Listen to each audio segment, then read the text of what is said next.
Welcome to TWT Talks with Tito. This is Tito Madrano back for another episode, back in your live. And today we're going to talk about post WrestleMania 41, Night 1, Night 2. WrestleMania 41 is officially under the books. The event overall, a lot of interesting stuff happened in Night 1 and Night 2. Las Vegas had a great WrestleMania. I don't think this WrestleMania was better than WrestleMania 40, but it was good enough to, it was good enough, to say the least. But yeah, there's a lot to dive in. Night 1, Night 2. Let's kick off with Night 1. The first match was the World Heavyweight Champion Gunther versus main event Jey Uso. This match was pretty much what we expected. Just the ending is not what I expected personally.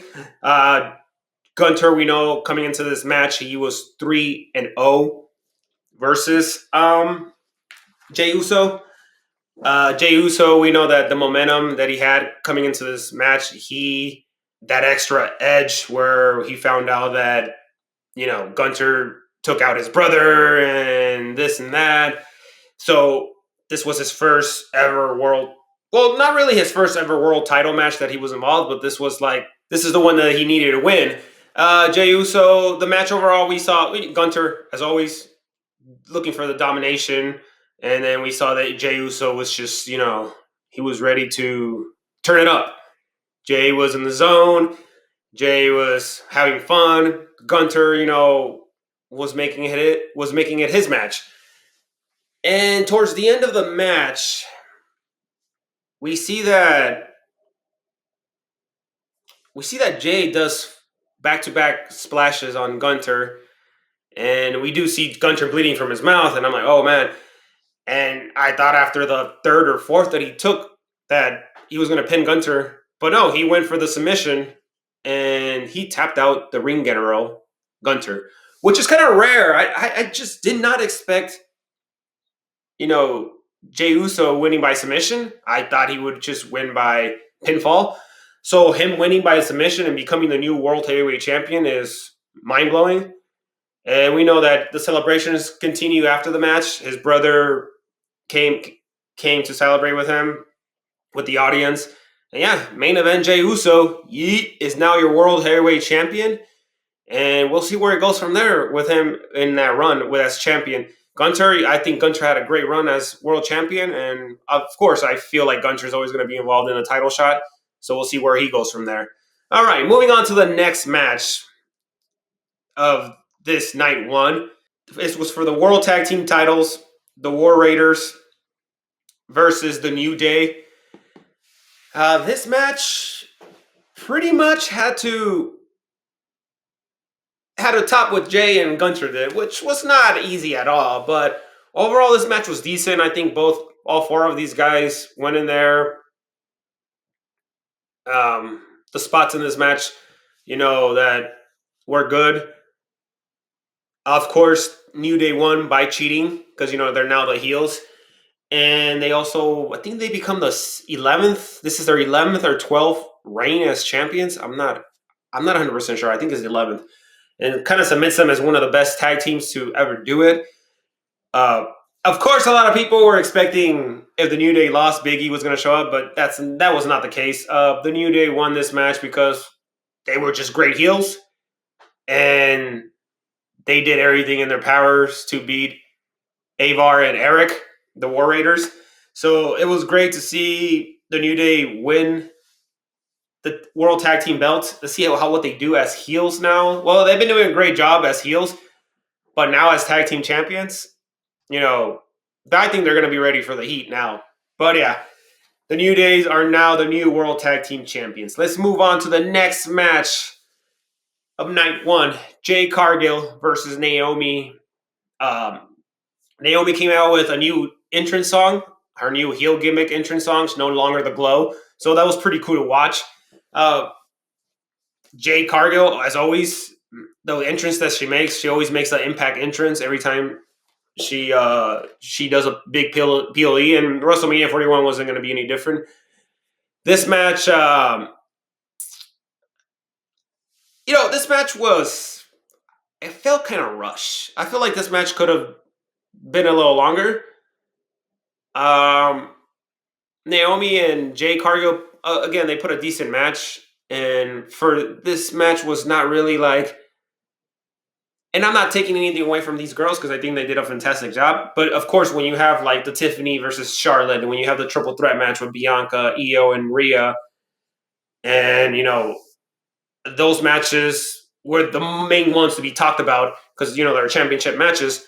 But I feel like this match was a sleeper because a lot of people didn't really talk about it as much, and we were expecting at least a 20-minute match, but I think it was less than 20 minutes. But overall, the match was good for what it was. Jade Cargill went over. She did her finisher move on Naomi. Am I surprised that Jade Cargill went over? No, I'm not. I just really wanted to see Naomi win it because I feel like she's a heel and this is just going to elevate her more. Not that she's not being elevated more, but I feel like this WrestleMania win would have elevated her even more. But yeah, I mean, overall, I feel like win or lose, Naomi, she's in a good spot. I feel like I'm intrigued to see what she does next. Same thing with Jade Cargill. I'm intrigued what she does next because I feel like either one of these girls are going to be involved in a storyline with Bianca Belair, which we will talk about more later in this episode. But yeah, Jade Cargill wins. I think she's now 2-0 in WrestleMania. How long is her undefeated streak going to last? We don't know. But yeah. All right. Moving on to the next match. I believe it was LA Knight versus Jacob Fatu. So let's talk about that match. LA Knight versus Jacob Fatu for the United States title. The anticipation of this match was everybody's excited for Jacob Fatu. Everybody's excited to see what he does next. When will he get that run as champion? LA Knight, this is another big moment, another big match at WrestleMania for him. Last year he faced against AJ Styles. This time he faces against Jacob Fatu as United States champion. This match was really good. It was really good because both of these guys left it all in there. LA Knight knew that he knew that he had to put the foot on the gas when it came to facing someone like Jacob Fatu. Because Jacob Fatu, he's not your typical wrestler. He wrestles with intensity. He does things that you look at him, you're like, there's no way he can do that. And then and then when you see him do that, you're like, wait, what? So Jacob Fatu is one of those guys that not only is he a great wrestler and he can he tells a story when he wrestles. And even when he speaks on the mic, he's about that life. He's about I'm America's Most Wanted. He's telling us a story while he's wrestling, while he's speaking on the mic, and it's fantastic to watch. And then we know that now that the whole bloodline thing is not a thing anymore, I like the fact that Jacob Fatu not only won this match, yes, he's now the United States champion, but he won it clean. He didn't need Tamatanga, he didn't need Solo Sikoa, he just needed himself. And LA Knight really, really impressed me because LA Knight went in there and he made sure that if I'm going to lose the belt to you, it's going to cost you. And it cost him. Jacob, it wasn't easy for the guy. But overall the match was just good. The spots were good. LA Knight, the bumps that he took, the moves that he did. For a minute, I thought, oh, LA Knight's going to retain. But no, it's just it went from do, ba, ba, ba. And it was great. It was great to see how this match developed, and Jacob Fatu he's just a monster, man. He's just amazing, and him being United States champion is just the beginning of bigger things for him to come. And I think Jacob Fatu, I might be very biased when I say this, but I think Jacob Fatu is a future world champion or WWE champion in the future, and we're just getting a glimpse of what that could be now that he's United States champion. I'm excited to see what he does next. Hopefully, a feud with him and Solo Sikoa for the belt. And even though Solo did walk with him, but he wasn't involved, it was cool to see. LA Knight.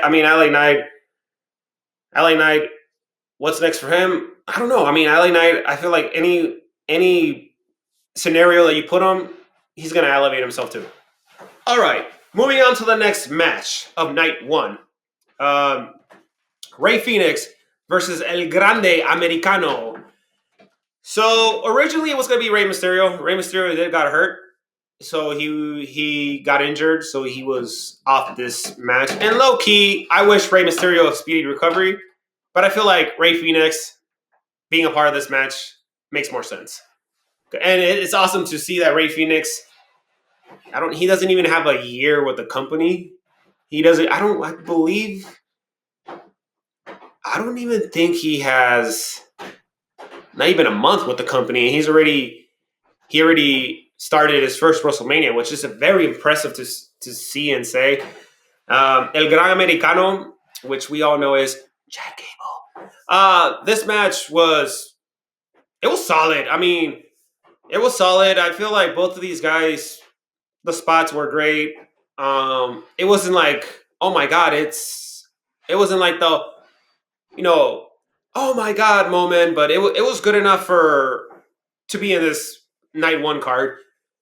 Uh, Overall, I looked like Rey Fenix was gonna win, but I wasn't surprised that El Gran Americano won. He obviously cheated. He put the medal on his mask, and the ref didn't see that. But yeah, it was great to see him win. I was hoping that he would reveal the mask because we all know who you are, Chad Gable. But overall, this match was decent. It was decent enough to be in this card. Rey Fenix, he didn't win, but he participated at WrestleMania, not even having a month in WWE, which is impressive. And Chad Gable, aka El Gran Americano, is he finally was involved in a single WrestleMania, got his win, and I'm excited to see what happens next.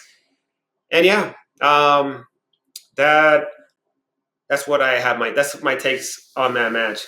Moving on to the co-main event of this night one match. It was for the women's world champion. The champion, Tiffany Stratton. It's Tiffy time versus the queen, Charlotte Flair. Well, as I said previous in my episodes, in my prior episode of 2 weeks ago, there was not a lot of anticipation for this match because a lot of people were not invested. But the back and forth promos that both of these girls threw against each other made this match people invest. The attacks of Charlotte. So this match was a barn burner. The reason why I say it was a barn burner is because Charlotte made Tiffany. She made Tiffany come out of her comfort zone. Well, the reason why I say that is because Tiffany is a fantastic performer, a great wrestler, but we never seen Tiffany be in a dogfight, in a ugly match where you're like, okay, I got my bell ringed. Okay, I got, I was in there with someone that took me to war. And I feel like that's what Charlotte did to Tiffany. And I feel like Charlotte elevated Tiffany in this match, if we're being honest. Tiffany was in there, it looked for a moment we thought that Tiffany was probably going to lose this match, but Tiffany showed the grit, show how tough she is, and show that, I'm not your typical blonde. I might look the part, but I am the part. But Tiffany went in there, she wrestled, she did everything, and her entrance was awesome. She had like the whole Barbie gimmick coming out, which was pretty cool. But Tiffany just went in there back and forth with Charlotte. Both girls were just going at each other. And I feel like regardless of who would have won or lost this match, both of these girls should pat themselves in the back because I feel like not only did they create a storyline where it was so real, but the match was so good where when 10 years from now, they're going to look back and they're going to be like, oh, I was involved in that match. I made history. And, Charlotte, even though she lost this match, Tiffany retained this belt, which, by the way, I'm totally fine with it, even though I thought they were going to give it to Charlotte, but I'm totally okay with Tiffany going over because I feel like Tiffany, rightfully, originally I wanted Tiffany to go over because I think it would have made more sense. But what I liked about this match is that Tiffany earned her way to go over in this match. It wasn't like, it wasn't going to be a classic wrestling match. It was going to be a barn burner where Charlotte was going to make it ugly on her. Like, she's going to be like, you're going to be in an ugly match with me. I'm going to make it ugly for you. And you're going to have to, like, what are you going to do to respond back? And Tiffany did a great job doing so. I think she chipped her tooth. And I'm like, man, that shows the dedication that Tiffany has. She wants to be the top girl in this industry. She wants to be the top girl in the WWE. And the only way you can do that is if you have these kind of matches with the top girls of WWE. No one better than Charlotte Flair. Regardless if you're wooing or booing, Charlotte is one of the top girls in WWE. Regardless if you like her or dislike her, you have to respect the fact that Charlotte is the standard. Becky is the standard. Bayley is the standard. A lot of these girls that I'm not name dropping, they're standards. Rhea Ripley. To say, and Tiffany, I feel like Tiffany, we can put her in that category now because Tiffany, she went in there and she put a banger match with Charlotte. And I feel like this match, I didn't want this match to be just about the promos, just about making it personal. I wanted this match to be as great as the promos and as great as personal as they made it to be. And they did a fantastic job on doing that. And to that, a round of applause to both girls. I'm excited to see what Tiffany does next. And I'm excited to see what Charlotte does next. Because I feel like both girls are probably not done with each other. But both girls definitely elevated each other. And I think Charlotte elevated Tiffany more. Just saying. But yeah. All right. Moving on to the main event of night one. A triple threat match. Seth freaking Rollins versus the Tribal Chief, Roman Reigns, versus Second City Saint, the best in the world, CM Punk, with Paul Heyman in his corner, by the way. The main event of night one. If it's crazy to believe that these three guys, in a way, have a connection to each other.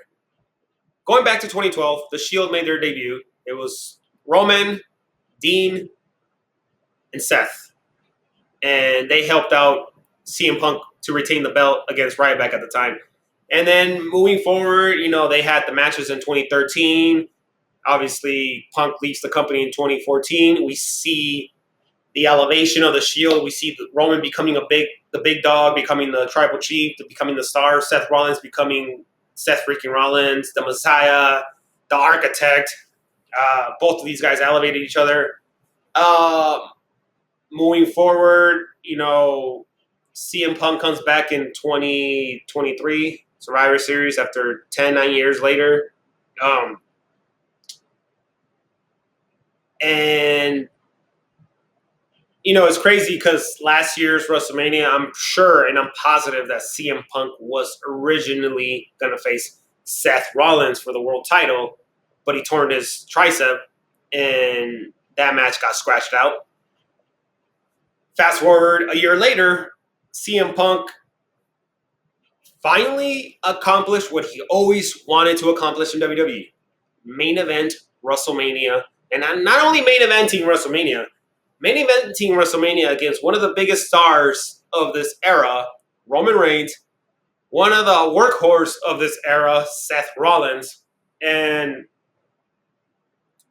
the whole Paul Heyman stuff, Paul the favor and everything. We know that.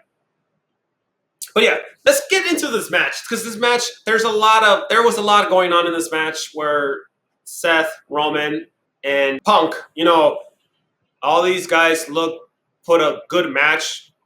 The spots were great. The storytelling was great. And for a moment, I thought Punk was going to win it. For a moment, I thought Roman was going to win it, which I honestly strongly believe Roman didn't need to win this match, I would say. And I'm going to stick to that. Roman did not need this win. But overall, I feel like a lot of good things happened in this match. CM Punk main eventing.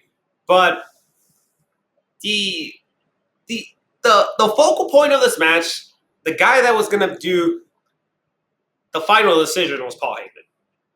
And going into this match, like I said, it was a good match for what it was. But Paul Heyman, I feel like they kind of rushed doing this. I thought they were going to do it maybe after WrestleMania, the Raw after Mania. I didn't think they were going to do it right away. But hey, it is what it is.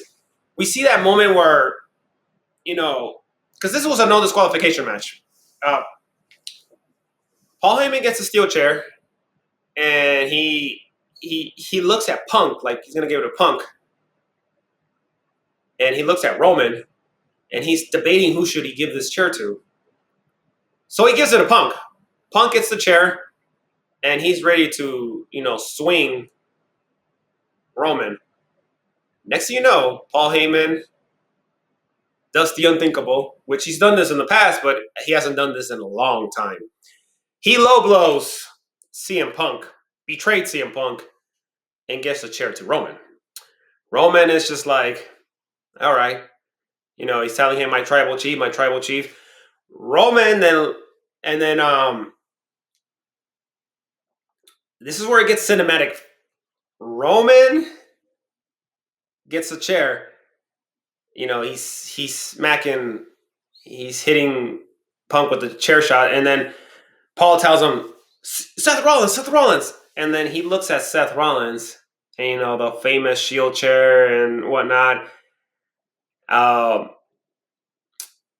then this happens. Paul Heyman low blows Roman Reigns, and we see Seth turning his back with a smile on his face like he knew that was going to happen. Seth had this plan under his table, had this card under his table where he knew that he was going to have Paul Heyman on his corner regardless, the end of night one. And Seth Rollins capitalized, curse stomp, 1, 2, 3, pins Roman, not Punk. And Seth Rollins is the new Paul Heyman guy. Seth Rollins, Paul Heyman. Did I see this happening? I did when it came to that Raw, that Raw that I saw, but I didn't think it was going to be this soon.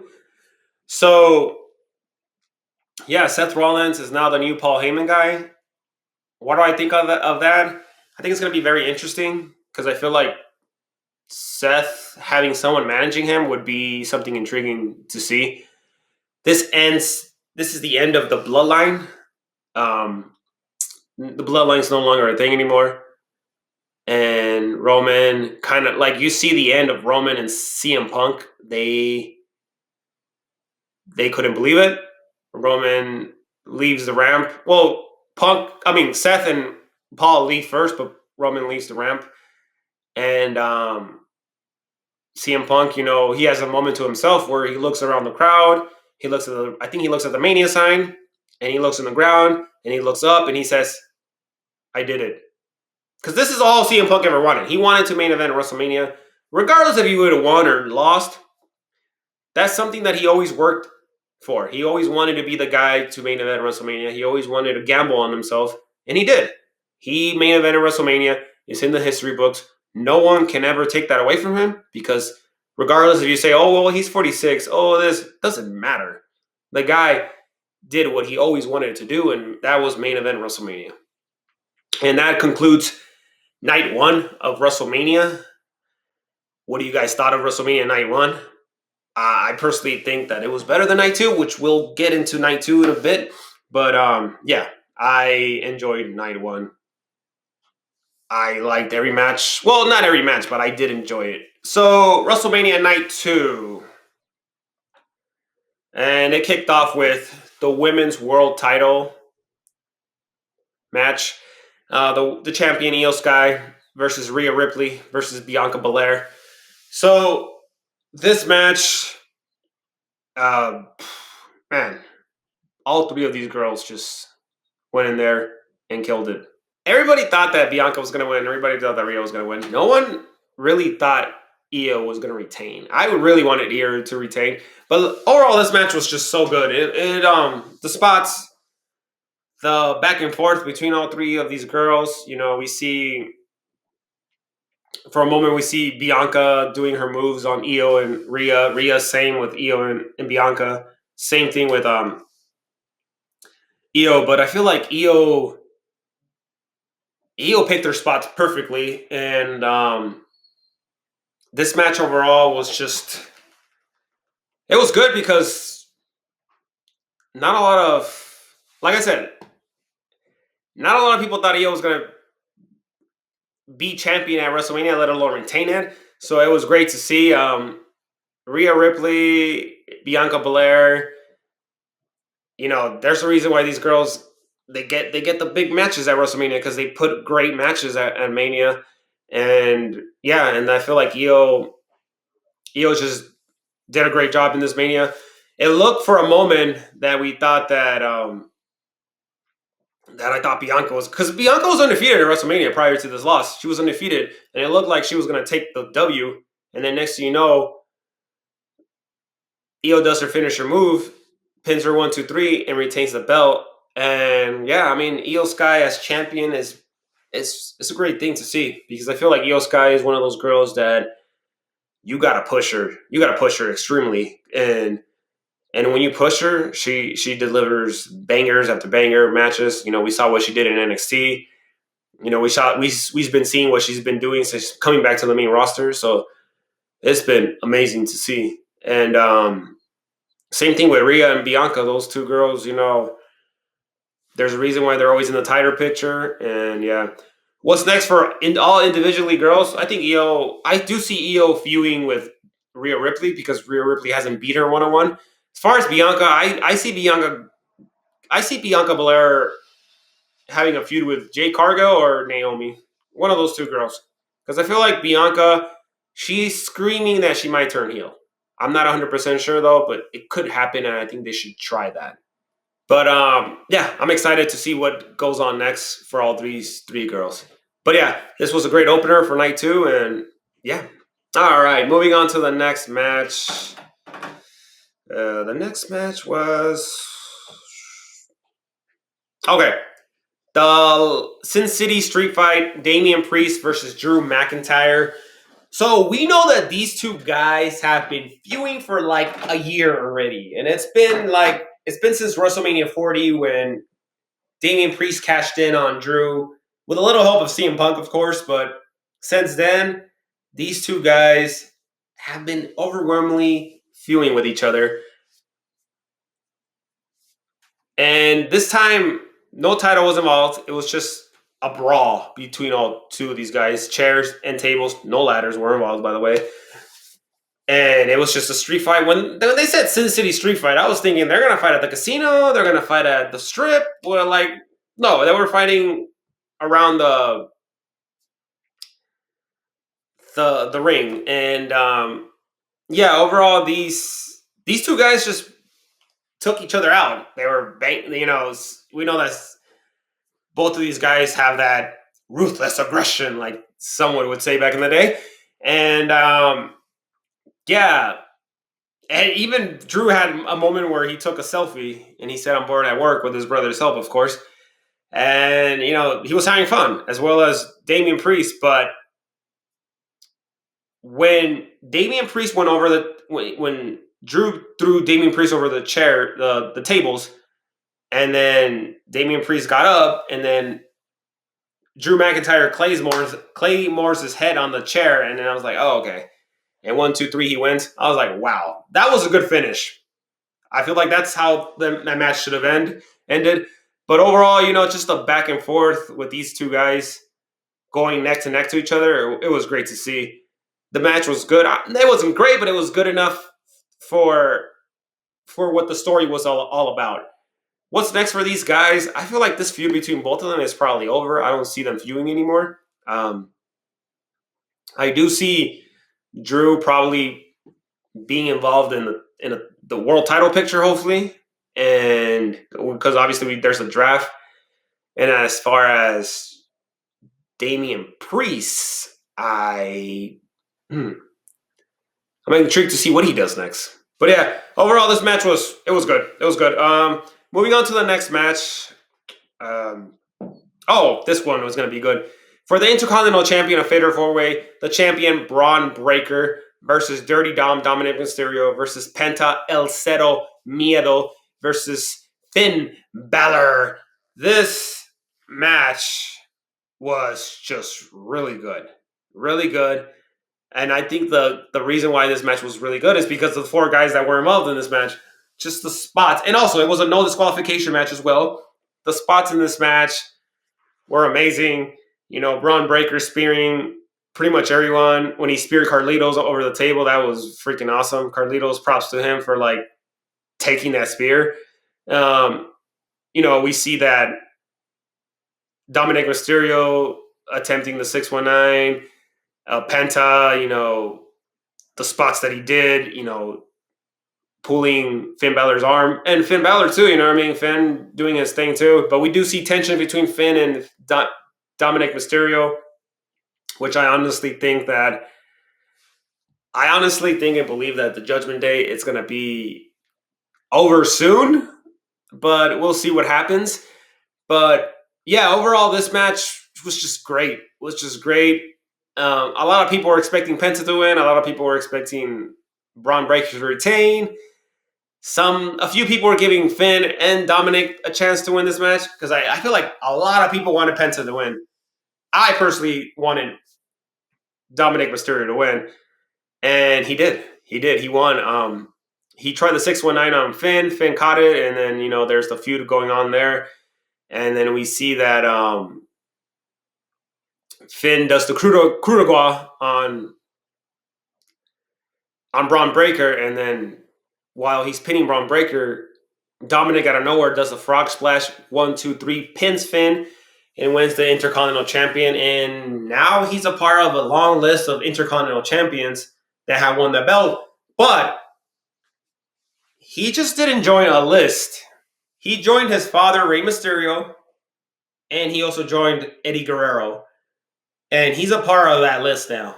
Dominic Mysterio, I feel like now that he's a mid-Carter champion, which is great. Yes, he did win the NXT North American title, but I feel like this is a more meaningful belt. No disrespect to the North American title from NXT, but this is more of a meaningful belt. And Dominic Mysterio, I'm so happy he won. And the crowd was so happy for him. For someone that gets a lot of boos, they were so like intrigued for him. But yeah, Dominic Mysterio, now IC champion. I'm excited to see what he does next. I'm super excited. And I'm excited to see what's next for Finn Balor. Is he feuding with Dominic? Is the Judgment Day going to be not a thing? Penta, man, I feel like Penta's going to have a title sooner or later, just not right now. But Penta's going to have eventually a belt in WWE. Braun Breaker, I can tell you what's next from Braun Breaker. He's going to be in that big title picture soon. I'll tell you that. All right, moving on to the next match. Randy Orton was scheduled to face Kevin Owens. We know Kevin Owens had a withdraw from that match due to having he had suffered a neck injury, which requires surgery, which now Kevin Owens is slowly but surely recovering. Hopefully, we wish him a speedy recovery here at TWT Talks with Tito. But Randy Orton needed an opponent. Who was it going to be? There was, for a moment, we thought it was going to be Nick Aldis, the general manager of SmackDown. We thought it was going to be Sami Zayn because he was at the audience at WrestleMania. But no, I think Sami's still going through an injury, so it wasn't him. I thought it, obviously Aleister Black, no, but it wasn't going to be Aleister Black. The guy, he might show up to SmackDown this Friday, so who knows? Rusev? No, it wasn't going to be Rusev. Karrion Kross, Killer Kross? No, because he was involved in the whole AJ Styles storyline, which we'll talk about in a bit, but it would have been cool. It would have been him. So I just mentioned all those names. I just name dropped all those names. But the guy that was going to face Randy Orton, because Randy Orton was already all geared up, say his name, and you have to say his name, though. You have to say his name, and he'll appear. I believe in Joe Hendricks. Joe Hendry, the TNA World Champion, faced Randy Orton at WrestleMania. Can you believe that? I cannot believe it, but I believe in Joe Hendry. And man, it's crazy to believe Joe Hendry debuted at Royal Rumble this year, and now he debuted at WrestleMania, which is insane. The TNA World Champion faced Randy Orton, and wow. This match, it was not the greatest match of all time, but the fact that Joe Hendry had a match with Randy freaking Orton on Randy Orton's 20th WrestleMania. That's something to talk about and brag about for a long time. And Joe Hendry did it. And this match was quick. It was quick, but it was fun to watch because there was moments where Joe Hendry had moments in this match, and then Randy Orton, Randy Orton just did the confused part, like, what is going on? And obviously, Joe Hendry got caught in the moment with and then RKO out of nowhere. 1, 2, 3. Randy Orton wins at WrestleMania. He has that moment with Joe Hendry, like, raises his hand and tells him to embrace this 60,000 plus fans that are here watching you and me perform. And RKO's him one more time, like letting him know, like, you're a part of welcome to the RKO club. And then Randy Orton soaks it in too. He does the whole, but it was funny. I mean, I feel like Randy was having so much fun there, and Joe Hendry. Yeah, I mean, Joe Hendry. I can't wait when Joe Hendry officially is a part of WWE. I know he's a TNA World Champion, and there's a partnership going on there, but we'll see. Joe Hendry is he's the guy you say his name and he'll appear, and he's the guy that you can rely on always. So Joe Hendry, you're the man. Randy Orton, you're a legend. All right, moving on to the next match. AJ Styles versus Logan Paul. I was not like excited for this match, but I knew this match was going to be good because AJ Styles versus Logan Paul. I just didn't like the result. Logan Paul, AJ Styles, both guys put a good match. Logan Paul, regardless if you like him or dislike him, or you feel indifferent about him, he's a good performer. He's a good performer, and he goes in there and he can put up a good match with anyone. And this was not a secret coming in. We knew that Logan Paul was going to, lace him up and put a good match with AJ Styles. AJ Styles and him did a pretty good. It was pretty good. It was pretty good until it wasn't. The reason why I say that is because Logan Paul won this match. But Logan Paul won this match because he didn't win clean. His little buddy came in with the brass knuckles, and we're just like, oh, and Styles had him. He had him on the Styles Clash, clashed him, and we thought 1, 2, 3, okay. No, that's not exactly what happened. The guy was going to give Logan the brass knuckles, and Karrion Kross comes in, and AJ Styles comes out, attacks the guy, and there's a little back and forth between Karrion Kross and AJ Styles. Karrion Kross gives AJ Styles a brass knuckle, and he said, "Do it for us. Do it for the industry. Do it. You have to do it." AJ Styles takes the brass knuckles off, throws it out, and then punches Karrion Kross and pretty much letting him know, like, stay out of my business. Goes back in the ring. Logan Paul takes advantage of that, gives him the big old right, and then does his finisher move, and 1, 2, 3 beats AJ Styles, which that to me was just a shocking part. I'm like, wait, what? He beats AJ Styles? I'm not mad at how he beat him. I'm just like, really? That's how you're going to beat AJ Styles? By distraction? But, I get it. Logan is a heel. Logan is probably one of the most hated guys as far as character goes in WWE.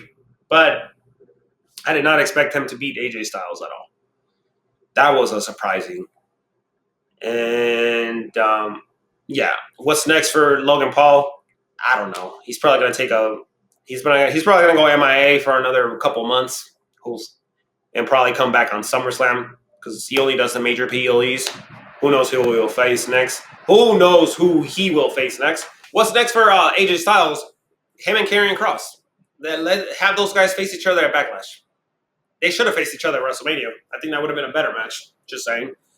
But no, they want to give it to Logan Paul. It is what it is. But yeah, Karrion Kross, AJ Styles, Backlash. Book it. All right. Moving on to the next match. We got 2 more matches and we're almost done here. No worries. This was for the Women's Tag Team Champions, the champions, representing the Judgment Day, Liv Morgan, Raquel Rodriguez, versus Intercontinental Champion, Women's Champion, Women's Intercontinental Champion, Lyra Valkyria. Originally, her partner was going to be Bayley. Bayley got hurt as well on SmackDown, I think. She got taken out. So her new partner, who was going to be her new partner? A lot of people thought, who could it be? Who could it be? Big time Bex, the man. Becky Lynch, yep, she is back. We haven't seen Becky Lynch since facing Liv Morgan at Hell in a Cell, which she dropped the belt to Liv Morgan, and Liv Morgan went to have a great, fantastic run with the belt. Becky Lynch is back, better than ever, and her and Lyra Valkyria, the Irish girls, went in there, had a good match with Raquel Rodriguez and Liv Morgan. All four. And, Liv Morgan was shocked when she saw Becky, because that's the last time Becky was in WWE. It was against Liv. And yeah, that was the last time we saw Becky Lynch involved with Liv Morgan. She took some time off. She did a book. For a moment, I thought she was going to retire, but doesn't seem like that's going to be the case, which is great. Becky coming back to WWE is always awesome.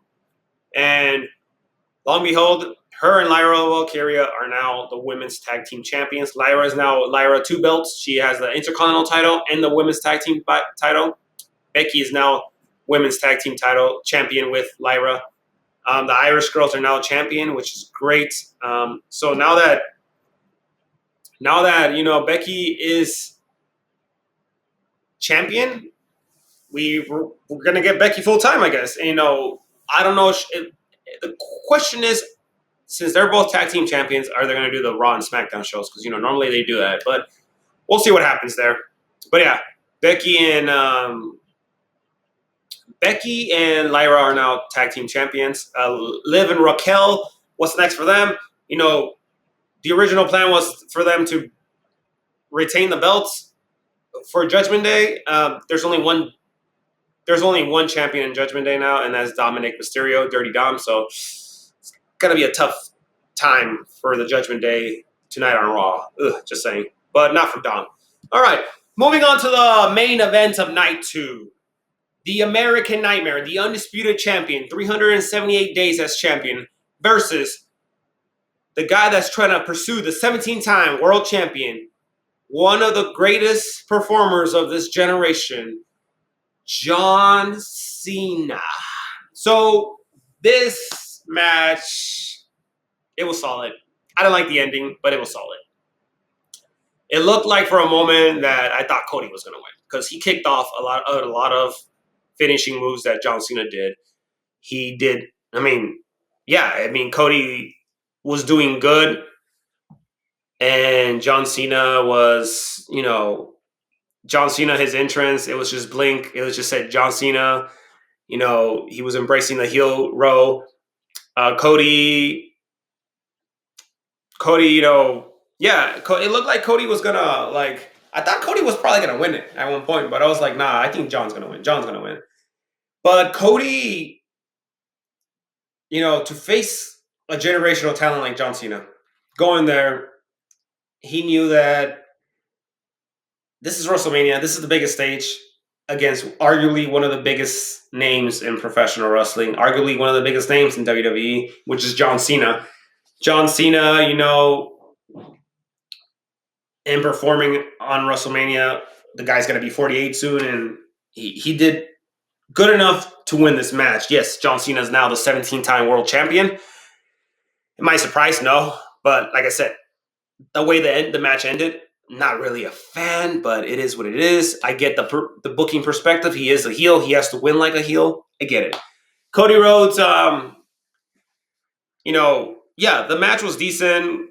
John dominated at one point, and then Cody, it looked like Cody was going to win, but, John runs into the referee, and the referee's out. And then Cody, he did his finishing move, but there was no ref. And then there was a moment where Cody and John are going at it, and then Travis Scott's song hits. And I'm just like, what is this guy doing here? Like, why? Why are you here? And why are you here without The Rock? Why are you here without The Rock? Like, why? And it's just overall, the best thing about this match was when Cody did the finishing move on Travis Scott. Like, get him out of here. Obviously, John Cena took advantage of that, and he tried to hit Cody with a belt, and Cody got the belt, and he was going to hit John Cena, but he's just like, I can't do it, I can't do it. John takes advantage of that, kicks him in his balls, and, you know, and then hits him with the belt, gets the ref. 1, 2, 3. John Cena is now the 17-time world champion. That's a record that probably won't get broken anytime soon. John Cena is now your world champion for the 17th time. What's next for John Cena? Well, he retires in December, so he's going to do this farewell tour. John Cena versus Randy Orton at Backlash. Book that. That should be his first match. Cody. What's next for Cody? We'll see. We'll see what's next for Cody. I think Cody is going to go through that journey where he has to work his way to the belt again. So I think that's going to happen. As far as I didn't want to leave this off. The Hall of Fame. They announced the guys that were in the Hall of Fame. Bret and Stone Cold's match. Michelle McCool. Triple H, Lex Luthor, which he wasn't there for the night one when they announced all of them, but he was obviously in the ceremony stuff. Congratulations to all of them. Shawn Michaels announced how many people were in night one. Stone Cold Steve Austin announced how many people were in night two, and he was doing his little. He was riding that 4-wheeler motorcycle and ran into the ramp of the audience. Some girl made a big deal about it, I think, but I don't think nothing seriously happened. But yeah. And then obviously Stone Cold said how many people were attending WrestleMania, and it had some Steve Weisers while he was at it. But yeah, that is WrestleMania, post WrestleMania 41. What do you guys thought of it? Did you guys enjoy it? Did you guys like it? Subscribe to the YouTube channel for TWT Talks with Tito. Subscribe to Spotify. Follow us on Instagram. Comment below if you have any questions or concern. But yeah, that's my take on post WrestleMania 41. And if you were there live, you should feel grateful and honored because, not everybody can say they can go to WrestleMania. And those that do it every year, more power to you. I don't know how you do it, but more power to you. But yeah, with that being said, guys, thank you so much for tuning in to today's episode. This is TWT Talks with Tito. This is Tito Medrano. I'll see you in the next episode. Stay tuned, stay safe, and adios.